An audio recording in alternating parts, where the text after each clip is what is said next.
5 چیز عقل از بین میبره. یک ما بزرگوار گفتن که 5 چیز عقل از بین میبره. یکمش چی بوده؟ سکرول مال، مستی مال. آدم وقتی که مست میشده در مال عقلش گم میشده. قارون چی دیوانه کرد؟ همه قارون مال دیوانه کرد. نباشه باید دیوانه نبود، باید به خدا نبود. 40 سال در آیین موسی مردم دعوت کرد. وقتی مال و پول که آمد و محض شد عقل بین رفت. برای همین خوشا به حال انسان این چیزا را فکر کنم. سکر المال، هیچ مال چیزی بد نیست. اگر مستت کنه عقل تای دست میتی. باید ما این چیزا را فکر کنیم. تربیت اسلام، تربیت اسلام همین بوده است که باید ما زیادتر یاد مرگ داشته باشیم. مرگ همیشه یاد کرده بستیم. مرگ همیشه یاد کرده بستیم. این را دانیم که امروز از فردا از سحر از برای ما هست. این چی؟ این دنیای ما را چیکار میکرده؟ از دنیای ما را آباد میکرده، دنیای ما را آسوده میکرده. حضرت علی کرم الله وجهه فرمودگی بود است که مرگ برای شما یک آرامش هست و یک خلاصی هست. گفتن آرامش چه حضرت؟ گفتن آرامش همینه که شما یک جای میره که از این دنیا کشاتره. عالم زر میگن. عالم زر یعنی که پشت پدر. او را عالم چی میگفتیم؟ عالم زر که او را در تگ میکروسکوپ میبینن. ما یک کیرمینه میجیمیم. یک چی؟ کیرمینه. امروز یکان جاش دروغ نیست، همه تا میدونید. یک کیرمینه میجیمن. اینا عالم زر میگن. ای عالم زر میگن ما عالم مادر بطن میگذاریم. با بطن اکنون عالم کلانتر ای عالم بطن میگن ما با مرور زمان عالم فانی میبیاییم. از عالم فانی میگه عالم برزخ میگذاریم. از عالم برزخ میگه عالم قیامت میریم. از عالم قیامت میگه زمینی چی میریم؟ میگه زمینی بهشت میریم. همین قدر که طی میکنیم دنیا کشا شدن میگیرم. اینه میگه عالم زر یا عالمی که ما در زیر میکروسکوپیم. بعد از عالمی هستن که عالم باطن با یک کمتر کشاتر این دنیا رو میبینیم که میگیم خیلی دنیا کلام بوده است. نه عزیزم، حالی برزخ با این کلامه. با این چی کلام بوده است عزیزان؟ با از این برزخ کلام بوده. ولی میلش جناب پیغمبر گفتن که زمین این زمین دنیا قطعی زمین برزخ در پیش زمین قیامت مثل یک قیلی در بدن است. من یک قیل در بدن میگیریم یک کنیم پرتویی. این زمین قیامت که چقدر زمین کلام بوده است. یک قیلی در بدن است گفتن. اما همه این آسمان و زمین کلام کنید جمع کنید گفتن در یک باغ بهشت برابر نمیشن. ارضها السماوات والارض. زمین یک آدم در بهشت از آسمان و زمین کلام بوده. این دنیا هیچ چیز نیست. این در حالی ما هیچ چیز ندیدیم. مرحله ختم میریم. در عالم زر الهیده پوست داشتیم. در عالم باطن الهیده پوست. این دنیا در غلطیدیم الهیده پوست. با در برزخ میغلطیدیم الهیده پوست پیدا میشده. با در قیامت الهیده پوست. با در جنت الهیده پوست. هر یک همین ده ما پوست علیش کردن میگیریم. برای همین هر انسانی صحنه رو فکر کنه. همون روزی که در عالم زر بدیم. عالم زر عالمی هسته که خداوند پدرمان آدم یک ضربه زد ای پوشش کیا ریخت؟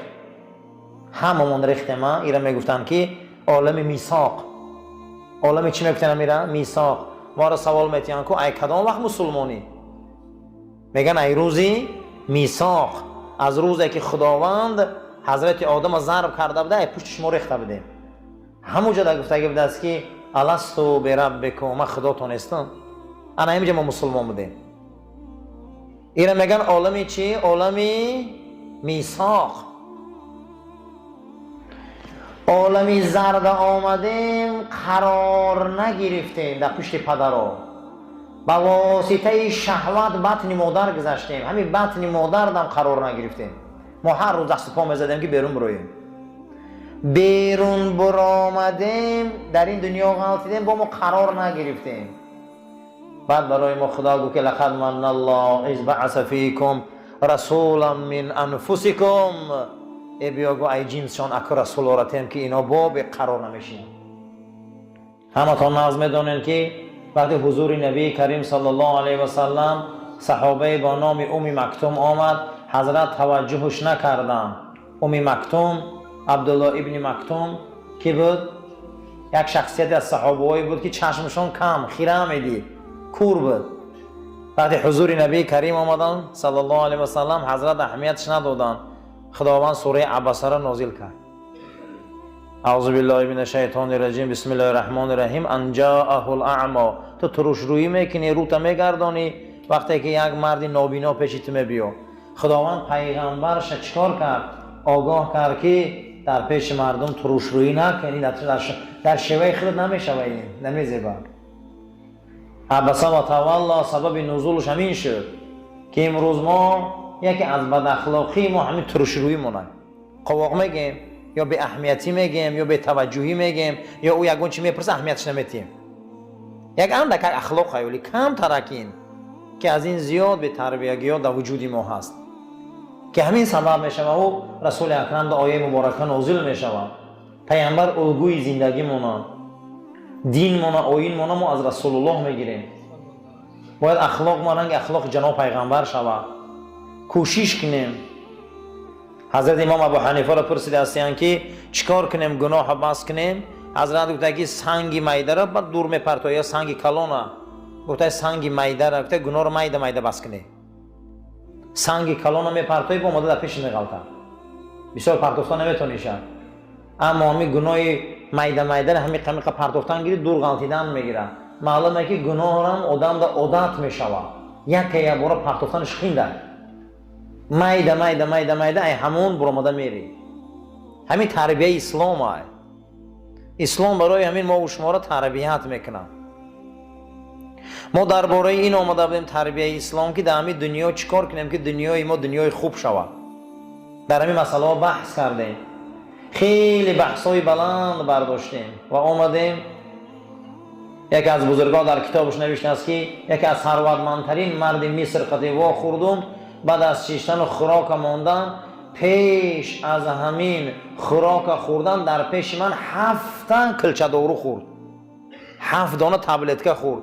یکی گو برای قند، یکی گو برای چشم، یکی گو برای خونو، یکی گو برای این 7 خورد. گفته بعدی به خوراک سر کرد. یکی از ثروتمندترین مردم بود میگه در زمان. اینه ببین که خدا یا آدم در ثروت میتیه و سلامتی رو نمیتیه. اینه ببین برای همین و من میگه پرسیدم که چیه این که بیمارم؟ گفته همین سلامتی هم یه وقت معین قدی بوده.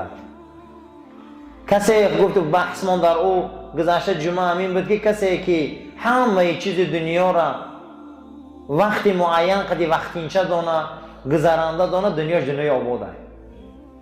همین سلامتی هم خودش یک وقتینچه بوده. همین سلامتی هم خودش یک صباح بوده، چند صباح بوده، 5 سال بوده، 10 سال بوده، 20 سال بوده است. بعد از اون دوره بیماری می آمده است. برای همین یک آدم در خدا ثروت داده، سلامتی را نداده. پیش از یک خوراک خوردن چند دارو بیچاره میخوره و خوراکش میخوره. برای همین ببین که سلامتی هم موقتی بوده. اما یک انسان در خدا هیچی دادگی نیستش، یک سلامتی خوبش داده. نه زندگی خوب داره، نه نان خوب، نه کار خوب داره، نه جای خوب. اما نگاه میکنه در دوران همون سنگ و یخ و سنگ میگرده، 70-80 سرش در نمیکنه. و پروردگار بوده ایره میتیه. از او محرومه و از این سیراب. برای همین دنیا رو همین خیلی قبول کردن در قرآن. یاشیش هم ابدی نیست، موقتیه. پیریش هم موقتیه. جوانیش هم موقتیه. زندگانیش هم موقتیه. خوشا به حال آدمی که همین چیره فهمه. همین چیره که دانیستی دنیا برای ما آباد بوده. آباد. سیومین چیزی که بزرگان گفتیم که دنیا برای ما آباد میشه این یاد مردن بوده است. که تعلیم مردن را روی ای بزرگان آموزه. درباره مردن گپ بسیار یادگیری که همین مردن چیه؟ همین دنیا دا باید هر یک تمام درباره مردن بسیار یادگیریم. مردن چیه؟ یاد مرگ میگن او را. سیومین چیزی که ما و شما را دنیا ما آباد میکرده این چی بوده است؟ یادی مرگ. یادی مردن، یادی مرگ اون چیست؟ اعوذ بالله من الشیطان الرجیم، بسم الله الرحمن الرحیم. و جاءت سکرة الموت بالحق. خداوند از سوره قاف این داستان رو میبیاره. فرا رسید تلخی و شیرینی های مردن. اگه وقتش آمد میگه ذالک ما کنت منه تحید. ایامون مرگ که میگریختی، ایامون مرگ میگریختی. کم ترک بیمار میشید دکتر این همش این مردن گریختن نیوخی تیز نقصی اون میگه میگریخته اکنون وقتش آمد. اکی کرد نمیگریزی. و جاءت سکرة الموت. سکره ای سکرات گرفتن، مرگ به خود شیرینی و تلخی ها داشته. فرا رسید اکنون شیرینی ها و تلخی های مرگ. و ذالک اشاره کرده در تاریخ ما کنت منه تحید. مردم میدیدن فقط از مردن میگریختن. از مردن چیکار میکردن؟ میگن میگریختن که فرا رسید که آمد. کجا میگریزی دیگه؟ یعنی معلوم است که مرگ یک سحر میبیاید، آن روز یک گریز نیست. خشا به حال انسان این صحنه رو چیکار کنه؟ فکر کنه. همه یک مراتبه صحنه رو میدیده است. سیومین چیزی که دنیای ما رو آباد میکنه این چه بوده عزیزان؟ مرگ برای ما. هیچ محل به یاد همین نباشیم. ما یاد این، فکر این، درس این، عقیده و ادراک این دنیای ما رو آباد میکنه. انسان بسیار چموشه، مست میشود. انسان چیه؟ بسیار چموشه، مست میشود.